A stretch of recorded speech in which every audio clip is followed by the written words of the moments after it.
Combat Taekwondo ស្វាគមន៍កីឡាករនីបង្គោលខៀវមកពីប្រទេសអាហ្សង់ទីន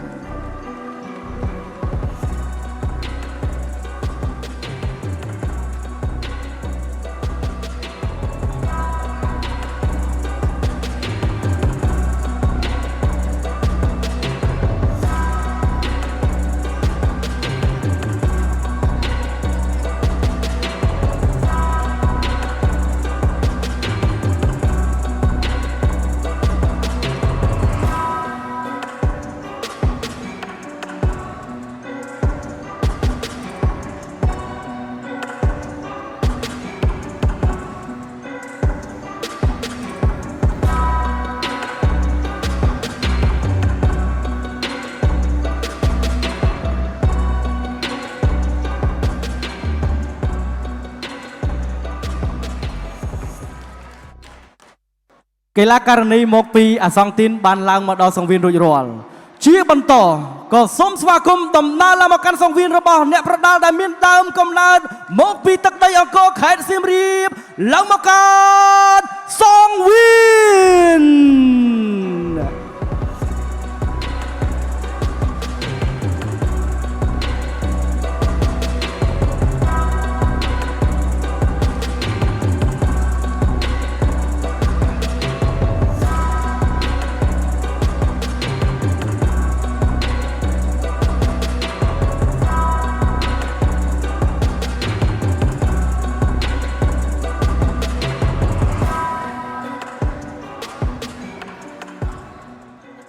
អរគុណសូមប្រកល់ទូនាទីដល់លោកដើម្បីបន្តការប្រកាស Ladies and gentlemen, for our fifth bout tonight, live from Phnom Penh, Cambodia, the Kingdom of Wonder. With an agreed weight of 57 kilograms, this fight consists of three 3-minute rounds of Taekwondo action under Taekwondo ruling. Without any further ado, introducing first and fighting out of the blue corner with a professional record of 5 wins, 1 loss and 0 by no contest and 1 by the way of knockout. Weighing in at 57 kilos and a height of 167 centimeters. Representing her home country of Argentina. Please put your hands together for Natasha Castro!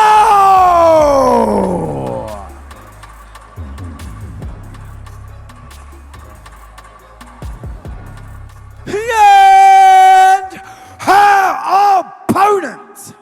fighting out of the red corner and representing her home country, the Kingdom of Cambodia, with a professional record of 14 wins, 2 losses, 2 by the way of no contest and 3 by the way of knockout. Weighing in at 57 kilograms and a height of 171 centimeters.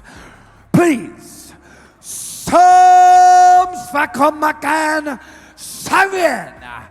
Hanan Snay Hana!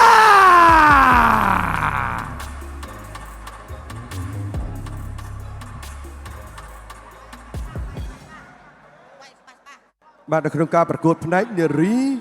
យើងបានឃើញគូដំបូងក្នុងការប្រកួតរវាងរិទ្ធីវណ្ណិចជាមួយនឹង Ingrid Soto មកពី Chile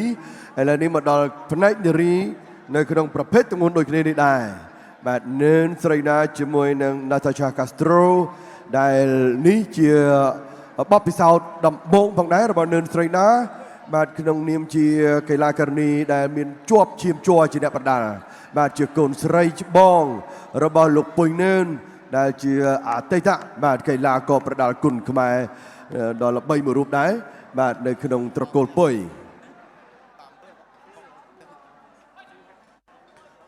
អរគុណដល់ Gensberg លើកស្ទួយគុណខ្មែរឡើងដល់កម្រិតពិភពលោក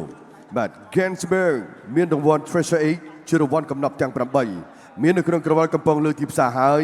សូមបន្តគាំទ្រកាន់ស្បើកនិងស្វែងរកកំណប់ទាំង8ទាំងអស់គ្នាឥឡូវនេះការប្រកួតចាប់ផ្ដើមហើយរវាងបង្គោលក្រហមនឿនស្រីណានិងបង្គោលខៀវកីឡាការិនី Natasha Castro Natasha មើលទៅគាត់បាទគឺសម្លៀកបំពាក់ឈុតតៃខ្វាន់ដូខ្មៅរបស់គាត់នេះបាទបៀកបេះវាយម៉ាត់ល្អណាអូណាប៉ុន្តែស្រីណាចាំទប់ទល់ព្រោះថាស្រីណារៀងខ្ពស់ស្លាស់ល្អស្រីណាចាំស្ទង់មើលសិនថាតើ Natasha Castro បាទគាត់មានចង្វាក់វាយលឿនដល់កម្រិតណាបាទចូលគៀវត្តស្ដាំថែមឆ្វេង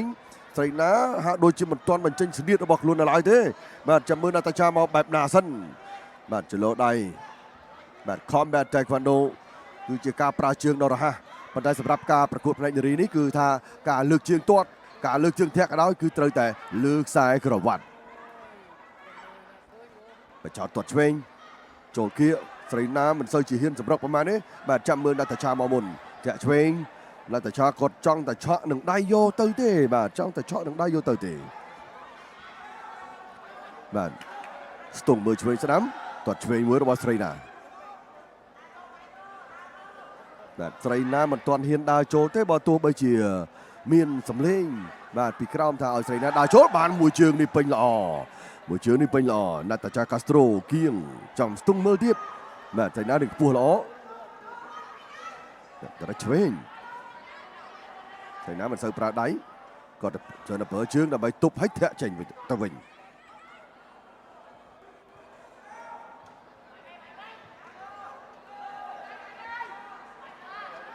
របៀបនៃការឃុំបែបតៃខ្វាន់ដូគឺរហ័សមែនបាទជើងឆ្វេងស្ដាំដៃក៏លឿនដែរបាទវាឆ្វេងមួយស្រីណាមិនឲ្យវាយចំទេបាទក្រងសក់ឲ្យផុតក្បាលឲ្យផុតមុខឲ្យឆ្លាស់មុខដូចគ្នាបាទលើកជើងឆ្វេងបញ្ឆោត Natasha ក៏គាត់មិនទាន់ទាត់ខ្ពស់ទេបាទក៏ស្ទង់រឿងទៀបសិនតែលោចេញខ្ពស់បាទលើកជើងបញ្ឆោតមួយទាត់សងបើសិនជាស្រីណាគាត់សម្រេចចិត្តទាត់ឲ្យច្រើន Natasha Castro អាចនឹងថយមកបានប៉ុន្តែមើលទៅស្រីណាបណ្ដោយឲ្យ Natasha ចេញមុនឥឡូវហ៊ានរំកិលមកគៀកពាក់កណ្ដាលសង្វៀនហើយហ៊ានរំកិលហើយបាទដូរក្បួនវាយស្រីណាដូរក្បួនវាយលើកជើងឆ្វេងបោះមួយជើងមិនចំទេបោះឆ្វេងមួយទៀតលើកស្ដាំប៉ុន្តែ Natasha ដូចគាត់ដូចយើងរអាលដែរបាទរឿងរអាលដែរយើងខ្លាចដែរពួកបាទចេញជើងម្នាក់មួយខុសបាទចលោលើទាត់ជើង Natasha ហាក់ដូចជាដឹងថាគុណខ្មែររឿងធ្ងន់ឡើយបើសិនជាគាត់ហ៊ានតែនៅគៀកហ៊ានបដូរទាត់ជើងវាអាចនឹងចូលជើងធ្ងន់របស់ស្រីណាផងនេះឃើញទេបាទចូលមួយដោយរឿងចង់រញ្ជួយខ្លួនអញ្ចឹងឲ្យធ្វើឲ្យ Natasha នេះមួយទៀតណាបាទចូលមួយបាត់តែត្រូវដៃក៏ពិតមែនបាទតែ Natasha ហាក់ដូចជាញញើតនៅក្នុងការបដូរជើងគាត់ឆ្វេងចោលមកជើងសងមួយគេផុតបាទចលោញាក់អញ្ចឹងស្រីណាគាត់ចាប់ដើមដឹងហើយថាជើងរបស់គាត់មានប្រសិទ្ធភាពបាទកាលណាគាត់ចេញជើងឆ្វេងក៏ដោយស្ដាំក៏ដោយប៉ះ Natasha ប៉ះត្រង់ណាក៏ដោយបាទអញ្ចឹង Natasha យើងពិបាកបាទមិនចំណាយកម្លាំងច្រើនតែ Natasha ឥឡូវស្ទង់រៀបដល់ចាប់ទឹកទី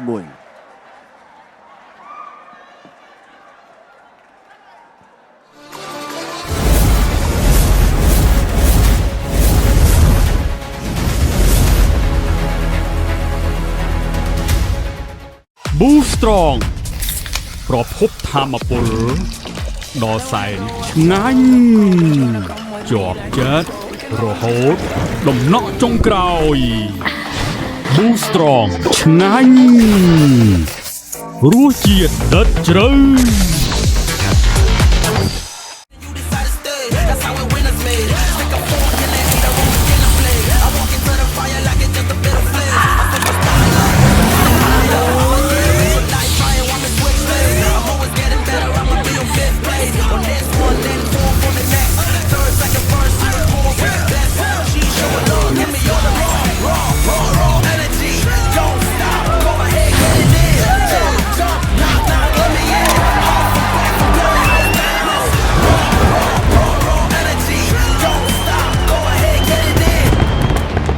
Gansberg, a real German premium beer. ពិសាដោយការទទួលខុសត្រូវ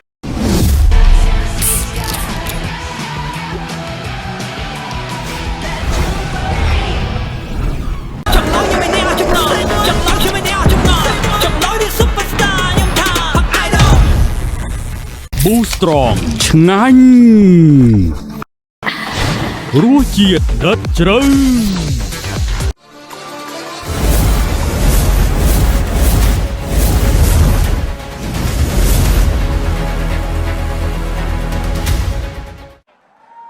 គុណខ្មែរ Combat Grand Prix ស្វាគមន៍ជាថ្មីបងប្អូនកំពុងទស្សនាការផ្សាយផ្ទាល់នៅលើបណ្ដាញសង្គមរបស់ BTV News របស់សហព័ន្ធកីឡាប្រដាល់គុណខ្មែររបស់ Biegensberg បាទគឺជាការមកដល់នៃ Combat គុណខ្មែរគឺជាការបង្កើតគឺជាការបញ្ចូលគ្នានៅការប្រកួតក្បាច់គុណដ៏ចម្រុះដែលមានគុណខ្មែរមានតៃក្វាន់ដូប្រទេសជាច្រើននៅក្នុងពិភពលោកបានរៀបចំការប្រកួតនេះជាបន្តបន្ទាប់បាទដែលសហព័ន្ធកីឡាប្រដាល់គុណខ្មែរបានចាប់ដៃជាមួយនឹង Combat Taekwondo រៀបចំឲ្យមានការប្រកួតនេះអូយមួយជើងរបស់ស្រីណា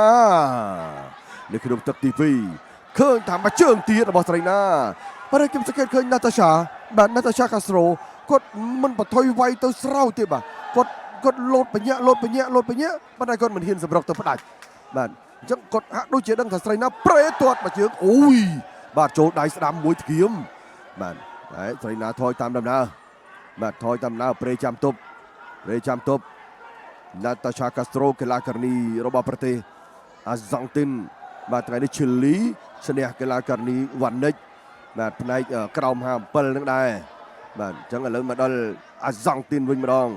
បាទគូក្រោយដល់គុណខ្មែរបាទពេជ្រចង្ហាក់ប៉ះជាមួយនឹងមីយ៉ាន់ម៉ា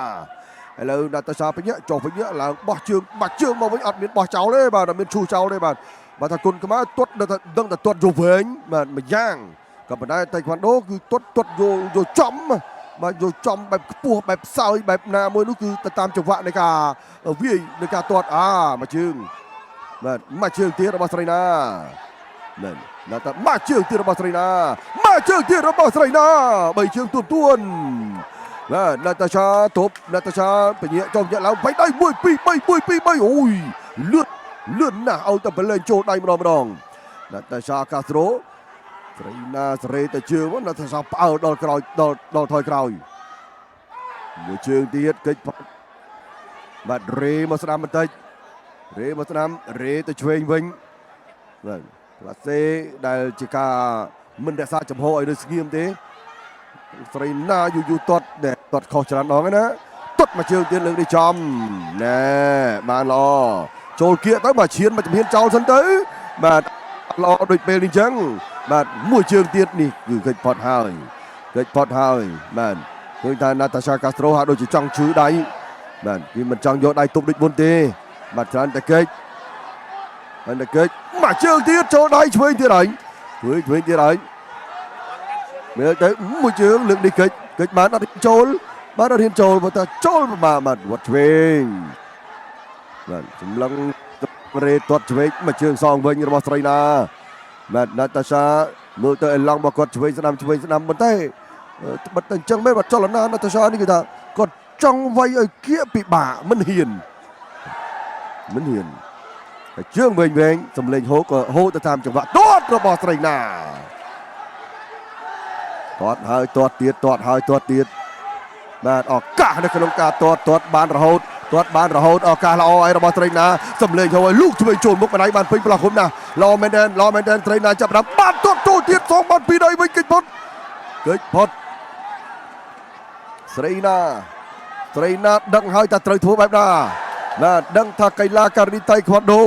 បាទញាក់លឿនក៏ប៉ុន្តែមិនហ៊ានចូលគៀកនោះទេមួយជើងចូលពេញទៀតបាទបាំងមែនមិនได้បាំងឈឺដៃណាបាទបាំងឈឺដៃអ្នកហាត់ចាប់ទឹកទី2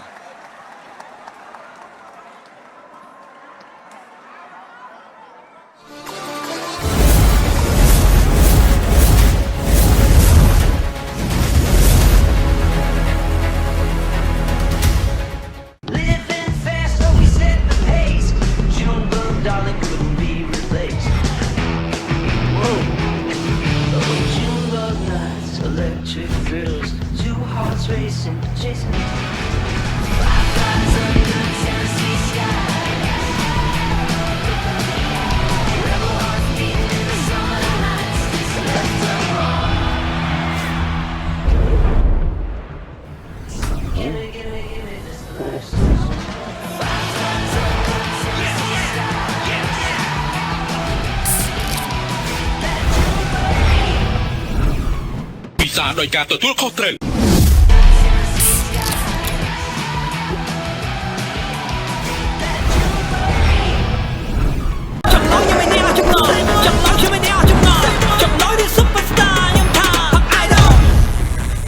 Boo Strong ឆ្ងាញ់រសជាតិដិតជ្រៅ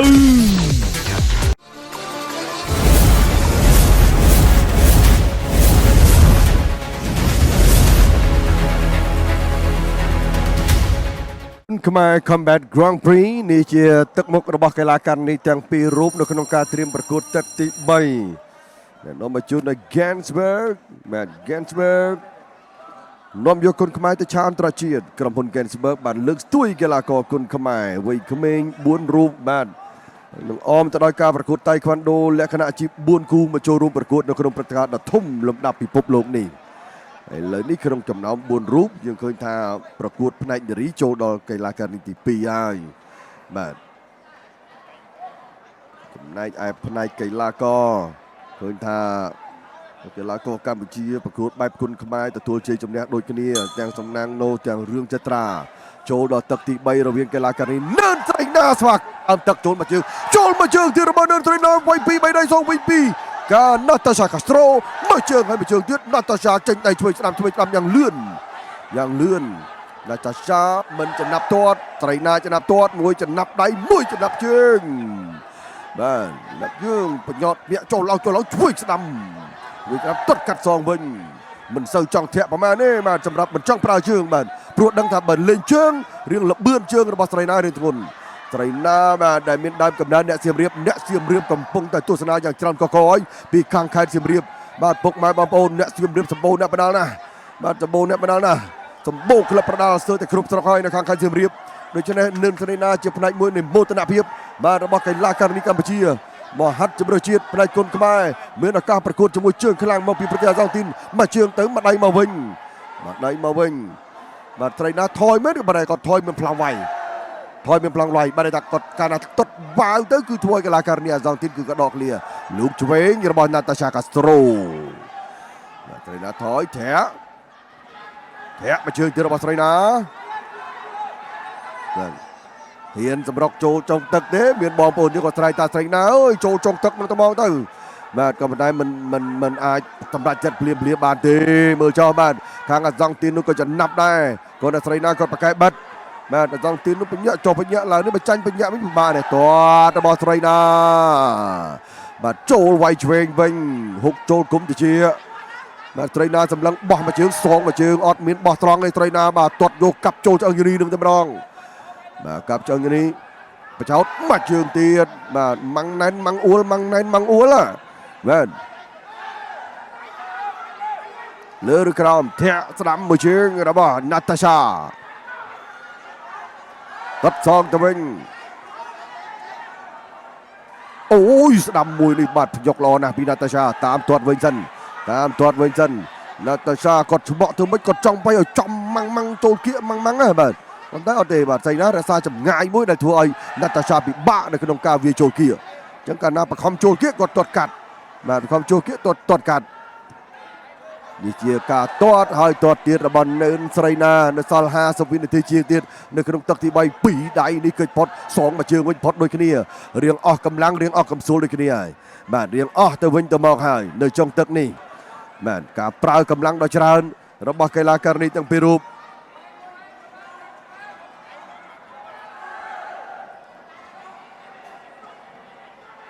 Combat Taekwondo របស់ Natasha Castro បាទហោះហើរពីឆ្ងាយពីអាសង់ទីនមកបាទឃើញបាទ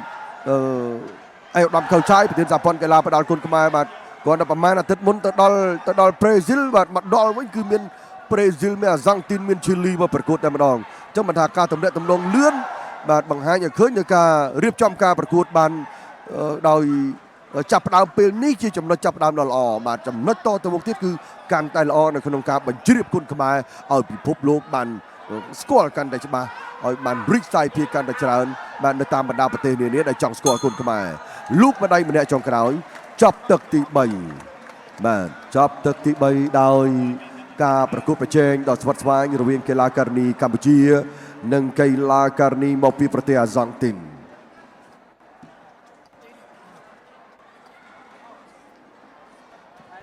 Ladies and gentlemen, I would like to invite President Kodchai of the Kunkumai Federation to present the award to our winner for our 5th bout of Taekwondo this evening, live from Phnom Penh.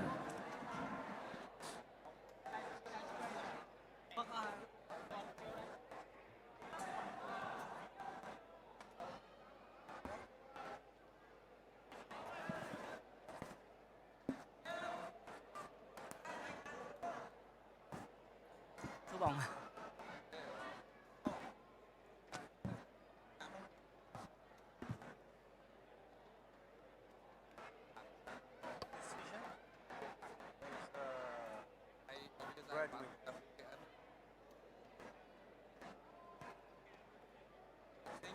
ទស្សនិកជនជាទីមេត្រីបន្ទាប់ពីឆ្លងកាត់ការប្រកួតទាំង3ទឹកចៅក្រមបានផ្ដល់ការឈ្នះចាញ់ដោយមិនឯកច្ឆន្ទជ័យជំនះបានទៅលើបង្គោលក្រហម Ladies and gentlemen, after 3 rounds of Taekwondo action, your winner, the red corner, Non Srena! បាទនៅពេលនេះមានការបំពាក់បាទនៅមេដាយជ័យជំនះពីសំណាក់ឯកឧត្តមកៅឆាយប្រធានសហព័ន្ធកីឡាប្រដាល់គុណខ្មែរដល់នឿនស្រីណាបាទការឈ្នះចាញ់នេះគឺ split decision បាទគឺឈ្នះចាញ់ដោយមិនឯកច្ឆន្ទទេ General Kodchai, the head of the Kunkumai Federation, awarding the medal to Non Srena. បាទយើងនៅសល់ការប្រកួតចំនួន3គូទៀតបាទនៅក្នុងការប្រកួតប្រជែងបាទមានគុណខ្មែរចំនួន2ប្រកួតដោយមានពេជ្រសង្ហៈត្រូវប្រកួតជាមួយកីឡាករបាទមានយ៉ាឡូនឆាវនិង